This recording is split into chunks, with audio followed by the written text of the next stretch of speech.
The sun was setting over Boston's skyline as David Wright drove home from his local coffee shop, where he'd spent hours working on his laptop. To anyone watching, he was just another IT consultant finishing up his workday. But beneath this carefully crafted ordinary life lay an extraordinary truth. At 35, David had mastered the art of being forgettable.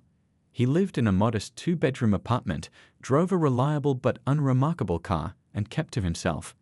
His neighbors knew him as the quiet guy who always remembered to bring in their packages when they were away. The local baristas knew his usual order: plain black coffee, no sugar. Simple, predictable, perfect. What nobody knew was that David's boring job was actually a deep cover for his real work as a CIA operative specializing in domestic counterterrorism. His ordinary-looking laptop contained sophisticated tracking software he developed himself. Those regular coffee shop visits, perfect vantage points to monitor suspected terror cells operating through the city's port. David's backstory was meticulously constructed. Yes, he really did graduate from MIT. Top of his class, actually. But his thesis on advanced encryption algorithms wasn't just academic theory. It was already being used to protect national security operations across the globe. His small consulting firm wasn't just a cover, he actually did help local businesses with their IT needs. It was the perfect way to move around the city without raising suspicion. Every morning, he followed the same routine. Wake up at 6 a.m., go for a run around the neighborhood, while actually scanning for surveillance, grab coffee, work from different locations, while gathering intelligence, and head home as the sun set. He kept his appearance neutral, well-dressed enough to blend in at tech companies, but not flashy enough to draw attention.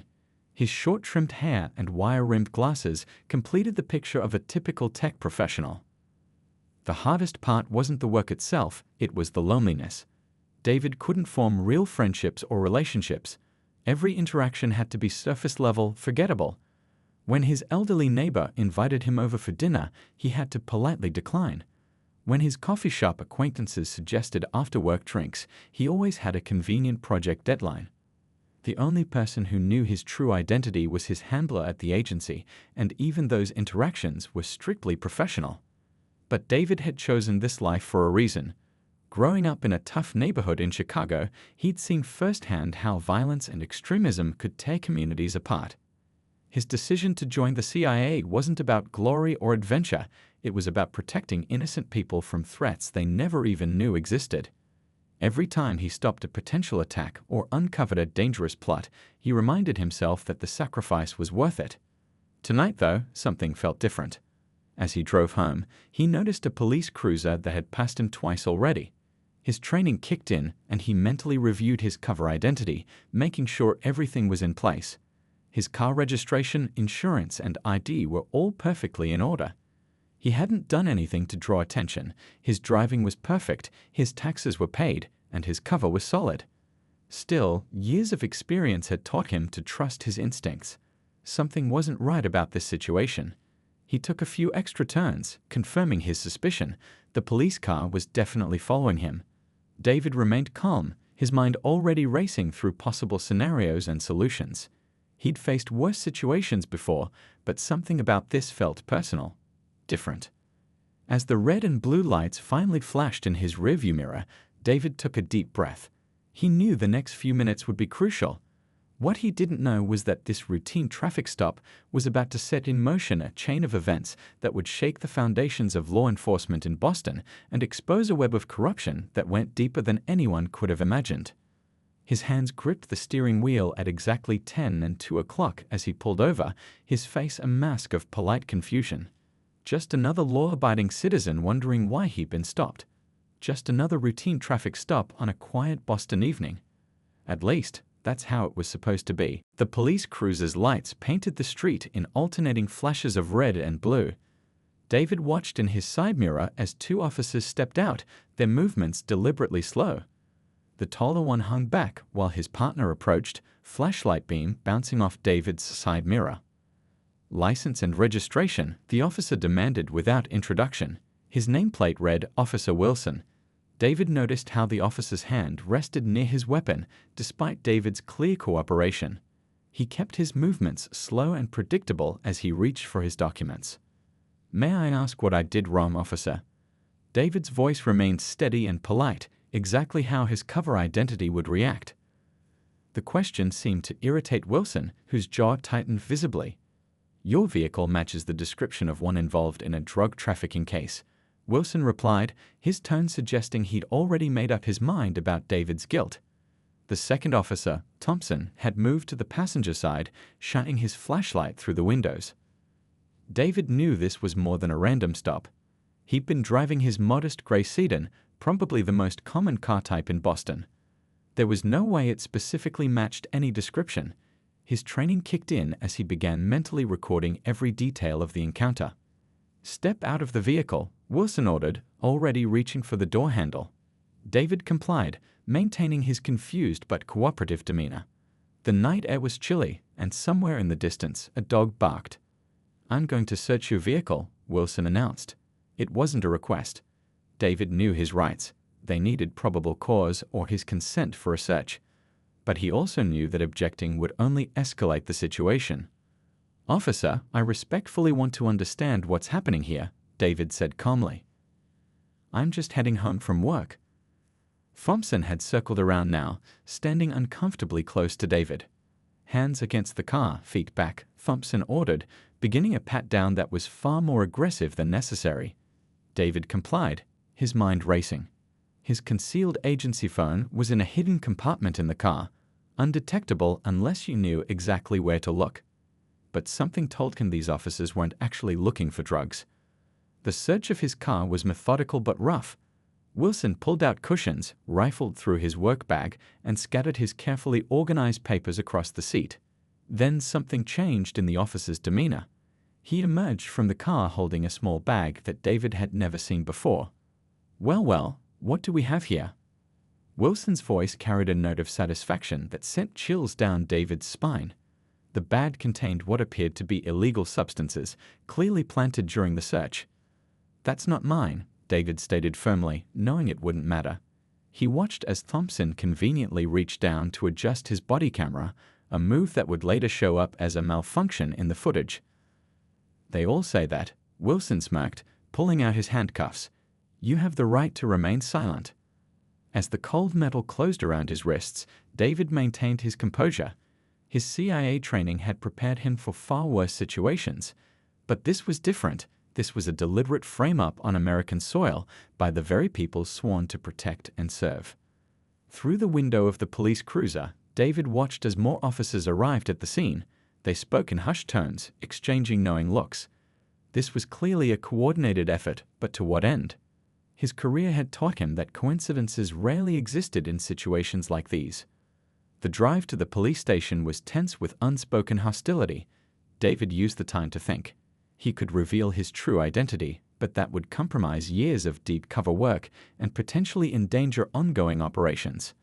Plus, something told him these officers were involved in something bigger, something worth investigating. As they pulled into the station's parking lot, David made his decision. He would maintain his cover, even if it meant facing false charges. Sometimes the best way to expose corruption was from the inside. What these officers didn't realize was that they hadn't just arrested an innocent IT consultant, they'd given a CIA operative front-row seats to their operation. The station's fluorescent lights buzzed overhead as they led him inside. Other officers barely glanced up, too familiar with this scene. But this scene was different. This was the beginning of something much bigger than a simple false arrest. This was the first thread that, when pulled, would unravel a tapestry of corruption that had been years in the making. The holding cell was cold and smelled of industrial cleaner. David sat on the metal bench, watching the station's overnight activities through the bars. He'd been here for 6 hours now, using every minute to observe and analyze. The cell across from him held a young man who'd been arrested for peaceful protest, another red flag about this precinct's practices. Officer Wilson had spent the last hour in a closed-door meeting with someone David assumed was the district attorney, their animated gestures visible through the frosted glass. He'd already been fingerprinted, photographed, and questioned, maintaining his confused but cooperative AT consultant persona throughout. A court-appointed lawyer arrived around midnight. She introduced herself as Ms. Parker, her tired eyes suggesting this wasn't her first late-night case. "They're charging you with possession with intent to distribute," she explained, flipping through the hastily prepared police report. "The officers claim they found drugs and what they're calling dealer documentation in your car." David leaned forward, speaking quietly. "None of that was mine. Those officers planted everything during the search." He watched her reaction carefully. This probably wasn't the first time she'd heard this claim. "I believe you," she said, surprising him with her directness. "There are inconsistencies in their report. The body camera footage has convenient gaps, and the supposed probable cause for the search is paper-thin." She tapped her pen against her notepad thoughtfully. "But they're pushing for a quick arraignment. Something about this feels rushed." What she didn't know was that David had already spotted several familiar faces among the officers, faces he'd seen in surveillance photos of suspected corrupt law enforcement personnel. This wasn't just a random frame-up. It was starting to look like his undercover work, and their criminal activities had intersected in the worst possible way. The night shifted into early morning. David was transferred to the county jail, officially charged and processed. His fingerprints would raise no flags. His cover identity was perfect, built to withstand exactly this kind of scrutiny. But as he changed into the orange jumpsuit, he couldn't help but appreciate the irony. He'd spent years building cases against criminals, and now he was behind bars himself. His cellmate was a middle-aged man who barely looked up from his book, Something About Philosophy. The forced intimacy of shared space made David think about all the barriers people put up, all the walls, both literal and metaphorical, that separated human beings from each other. Here he was, surrounded by people, yet completely alone with his secrets. The district attorney's office was pushing for no bail, claiming David was a flight risk. The irony of that truth almost made him smile during the hearing. Ms. Parker fought hard, pointing out his clean record, stable job, and community ties. But the judge, seeming almost bored with the proceedings, sided with the prosecution. Back in his cell, David began to notice patterns. Certain guards would disappear for hours at a time. Specific inmates received special treatment. Money and contraband moved through the jail with suspicious efficiency. Even here, his trained eye couldn't help but catalog the signs of systemic corruption. Ms. Parker visited again, bringing news that made his stomach turn. "They're trying to fast-track your case," she explained, her voice low. "The DA is pushing for an expedited trial date. This isn't normal. Cases like this usually take months to come to trial, but they want to do it in weeks." David knew why. The faster they moved, the less time for anyone to look too closely at the case. The less chance of his CIA handlers noticing his absence. The less opportunity for the truth to emerge. But the truth had a way of fighting to the surface. During exercise period, David overheard two guards discussing Officer Wilson's new car. Apparently, he paid cash. Another inmate mentioned that drugs had mysteriously disappeared from the evidence room in several recent cases. Small pieces of a larger puzzle were starting to come together. At night, lying on his thin mattress, David thought about his choice to maintain his cover. One phone call could end this, but it would also end years of work investigating domestic terrorism.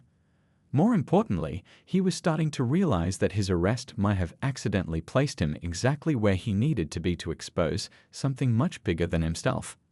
As his first week in custody drew to a close, David received an unexpected message through his lawyer. It was encoded in seemingly innocent legal paperwork, but he recognized the pattern instantly. His CIA handlers knew where he was. They were giving him a choice: reveal his identity and end this now, or maintain his cover and help expose the corruption from the inside. David made his decision. Sometimes the only way to fight injustice was to experience it firsthand. He would stay, observe, and gather evidence. These corrupt officers thought they'd framed an innocent IT consultant, but they'd actually given a skilled CIA operative unprecedented access to their operation. Now all he had to do was survive long enough to expose the truth. At CIA headquarters, the mood in the operations room was tense. Agent Clark, David's handler, stared at the monitor showing his missed check-ins. 2 weeks of silence wasn't like him. She'd trained him herself. He was one of their best deep cover operatives. Something was wrong. "Pull up everything we have on his last known movements," she ordered, her fingers drumming on the desk. The team worked quickly, piecing together surveillance footage, cell phone data, and credit card transactions. The story they revealed was troubling. "Got something," called out one of the analysts. Traffic cameras caught his arrest. The officers involved. He paused, pulling up personnel files. "They've got red flags all over their records. Multiple complaints of misconduct, all mysteriously dropped." Clark leaned in, studying the footage. The way the officers moved, their coordinated actions, this wasn't a random stop. They targeted David specifically. But why? Had his cover been blown? Meanwhile, Ms. Parker was doing her own digging. In her small office, surrounded by case files, she noticed something odd. Every drug case these officers brought in followed the same pattern. Clean record individuals, perfectly planted evidence, rushed trials. Too perfect, too neat. She started pulling court records, working late into the night. The numbers didn't add up. The precinct's drug arrest rates had skyrocketed, but actual drug activity in the area hadn't changed. More concerning were the financial records she'd managed to access. Officer Wilson and his partner had both made expensive purchases recently. Way too expensive for their salaries. Back at headquarters, Clark's team made a breakthrough. "Look at this," an analyst called out, pulling up a map. Every one of these arrests happened along known drug trafficking routes. But here's the weird part: actual drug seizures in the area have gone down. The picture was becoming clearer. These officers weren't stopping drug traffic, they were controlling it. Arresting innocent people created the appearance of action while allowing actual dealers to operate freely. But how high up did this go? In her office, Ms. Parker received an unexpected visitor. A fellow defense attorney, looking nervous, slipped her a file. "Be careful with this," he whispered. Last lawyer who looked too closely at these officers' cases had her office broken into. The file contained photos.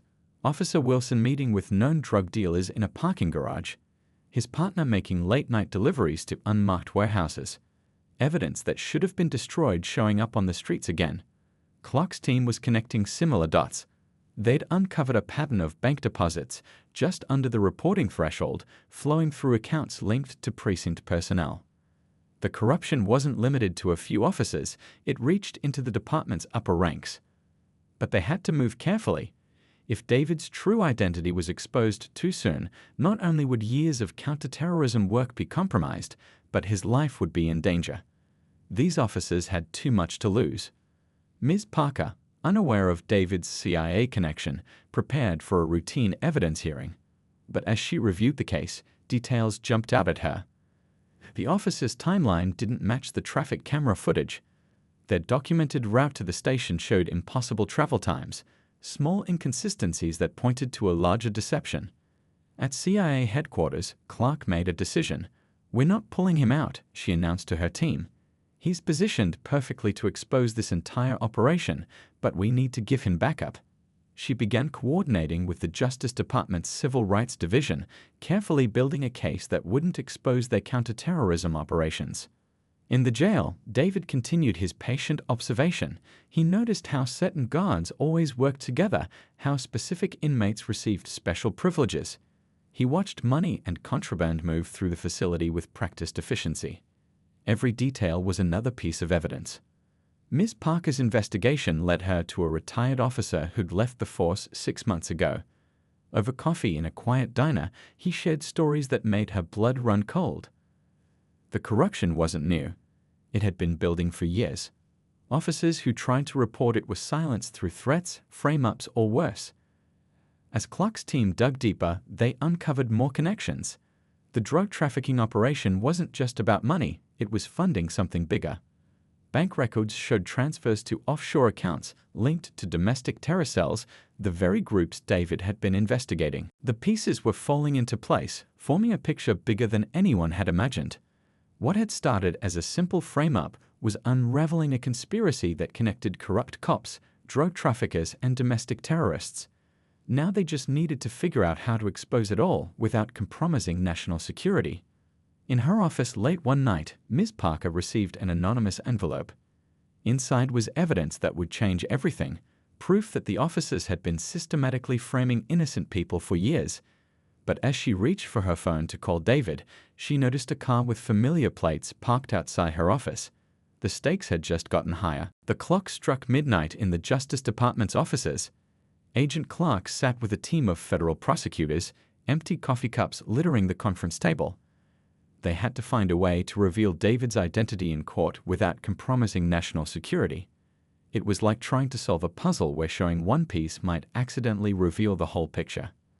"What if we seal the courtroom?" suggested one prosecutor, rubbing his tired eyes. Limited audience, classified testimony? But they all knew that wouldn't be enough. Too many people were watching this case now.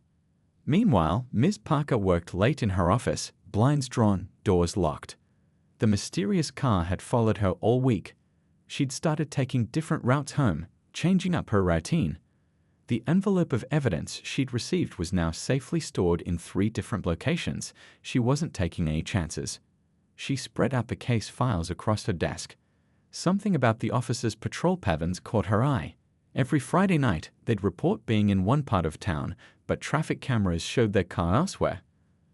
Those locations matched perfectly with known drug delivery times. In his jail cell, David had become the model prisoner. He helped other inmates with their paperwork, stayed out of trouble, and kept his eyes open. He'd noticed Officer Wilson's partner making late-night visits, always on Thursdays, always talking to the same group of inmates. Information was being passed, but what kind?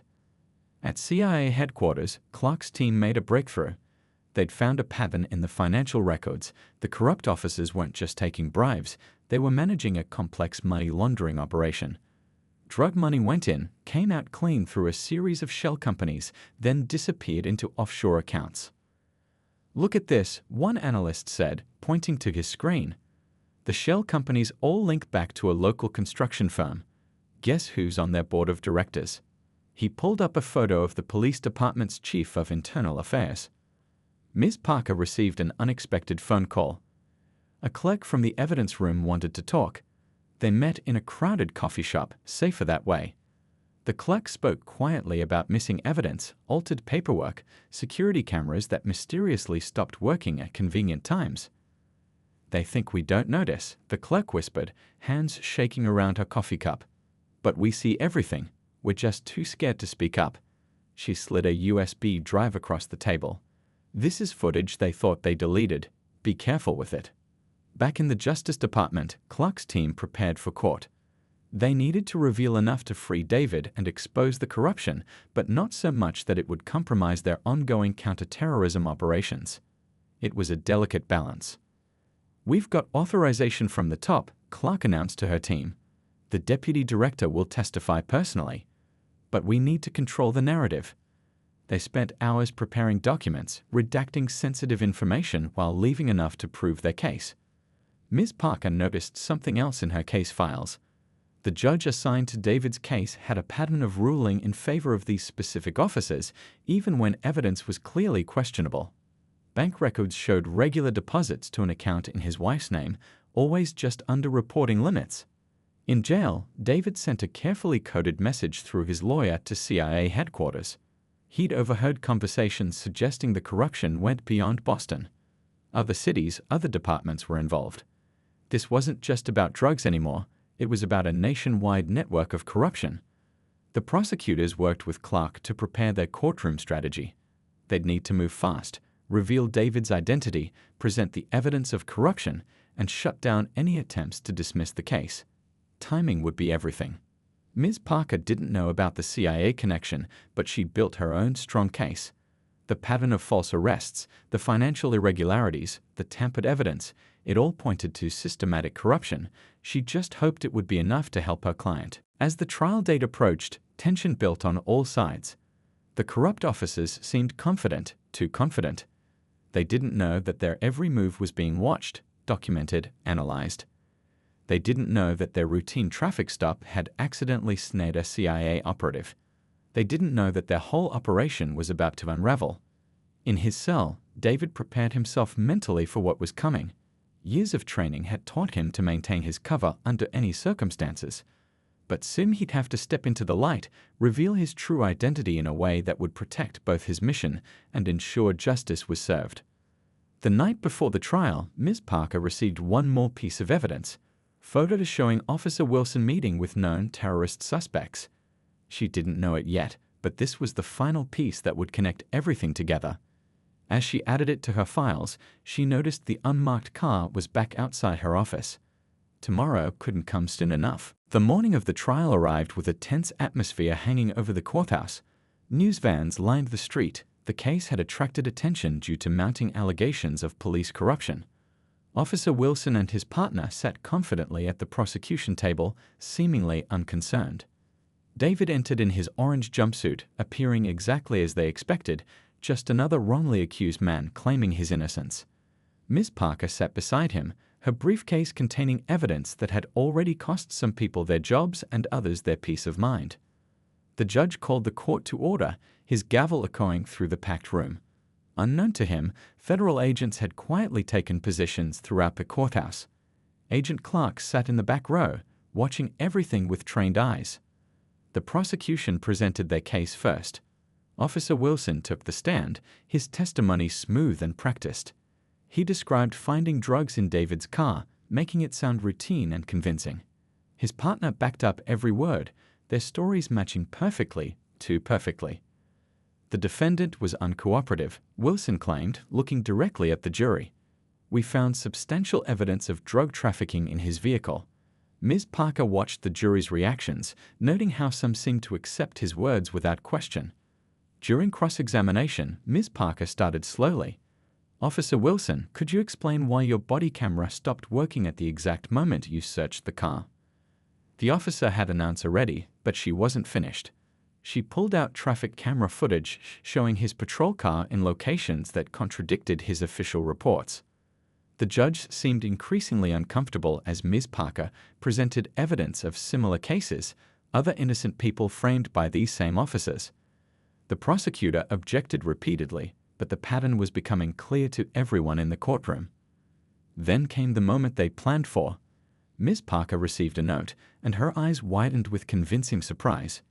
Your Honor, the defense calls an unexpected witness. The courtroom doors opened, and the CIA deputy director walked in, his presence commanding immediate attention. Officer Wilson's confident smile faltered. His partner shifted nervously in his seat.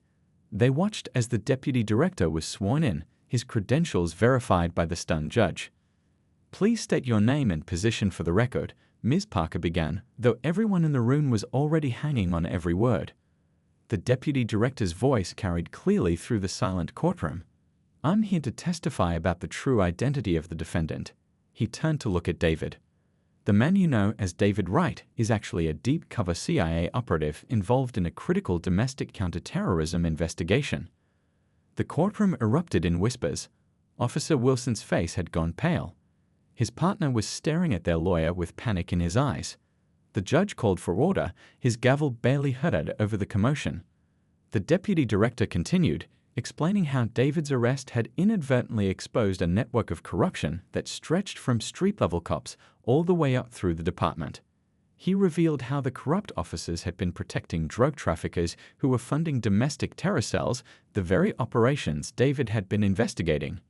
Ms. Parker presented the financial records next, the mysterious deposits, the offshore accounts, the connections to known criminal organizations. Each piece of evidence hit like a hammer blow to the prosecution's case. The prosecutor, realizing the magnitude of what was unfolding, stood up. Your Honor, in light of this new information, the state requests a brief recess to confer with our superiors. His voice shook slightly. He knew their case wasn't just falling apart. It was exposing crimes far worse than anyone had imagined. Officer Wilson tried to leave the courtroom, but found his path blocked by federal agents. His partner was already being quietly taken into custody. The judge, looking shaken, called a recess to confer with both legal teams in his chambers. In the gallery, reporters rushed out to file their stories. Agent Clark watched as more federal agents entered the courtroom. The operation had worked perfectly. That exposed the corruption while protecting their larger counterterrorism investigation. David sat calmly through it all, his CIA training evident in his composed demeanor. He'd maintained his cover until exactly the right moment, helping to expose a corrupt system from the inside. As he looked around the courtroom, he could see the impact of the truth rippling through everyone present. When the judge returned, his face was stern. In light of this extraordinary evidence, all charges against the defendant are dismissed. He turned to the prosecution.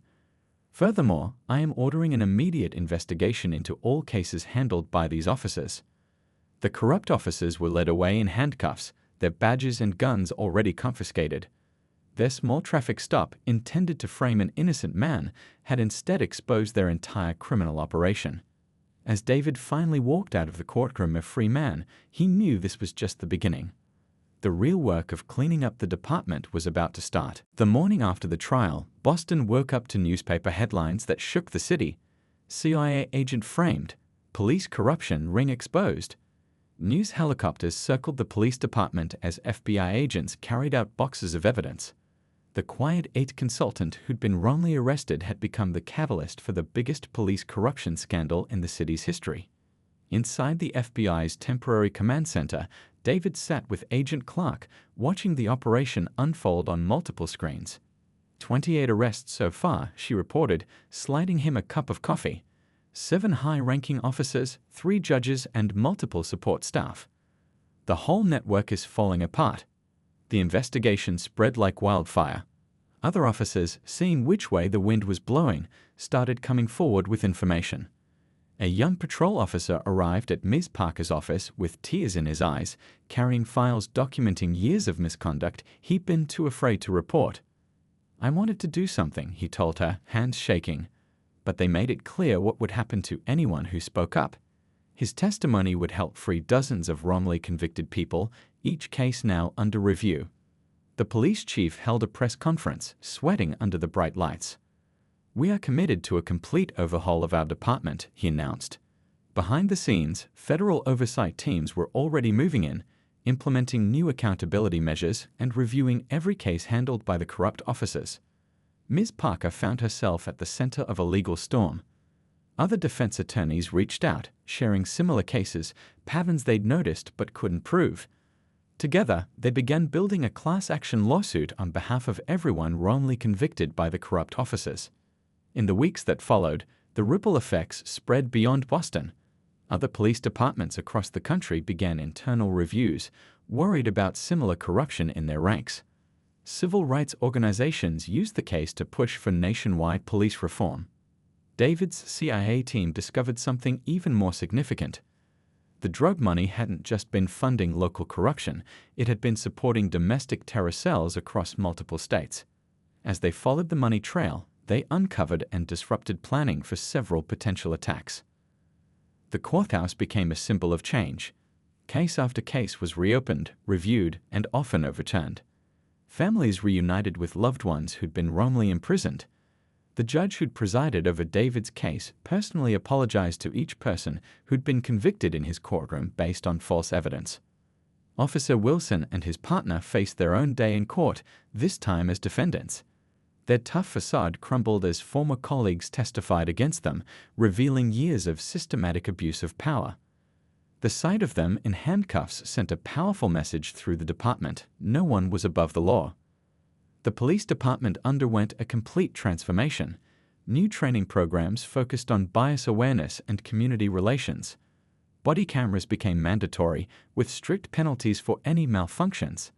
A civilian oversight board was established, giving the community a real voice in police operations. David received a commendation for his role in exposing the corruption, though it would never be public. He moved on to his next assignment, knowing that his sacrifice had led to real change. The city would never know his real name, but they would feel the impact of his actions for years to come. Ms. Parker used her newfound prominence to establish a legal clinic focusing on wrongful convictions. One case revealed all this, she told her law students. Imagine what else is out there, waiting for someone to take a closer look. The young officer who'd come forward with evidence became an instructor at the police academy, teaching new recruits about integrity and the courage to stand up against corruption. His story inspired a new generation of officers committed to doing things right. 1 year later, crime rates in the city had actually decreased. Without corrupt officers protecting certain criminals, legitimate police work could finally make a difference.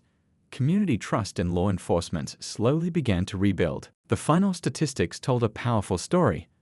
Over 100 wrongful convictions overturned, millions in stolen assets recovered, and a dozen prevented terror attacks that no one would ever know about.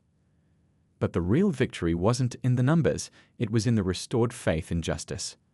At a small diner across town, Ms. Parker had coffee with Agent Clark. They'd become friends, though Parker still didn't know the full scope of the CIA's involvement. "You know what amazes me?" Parker said, stirring her coffee.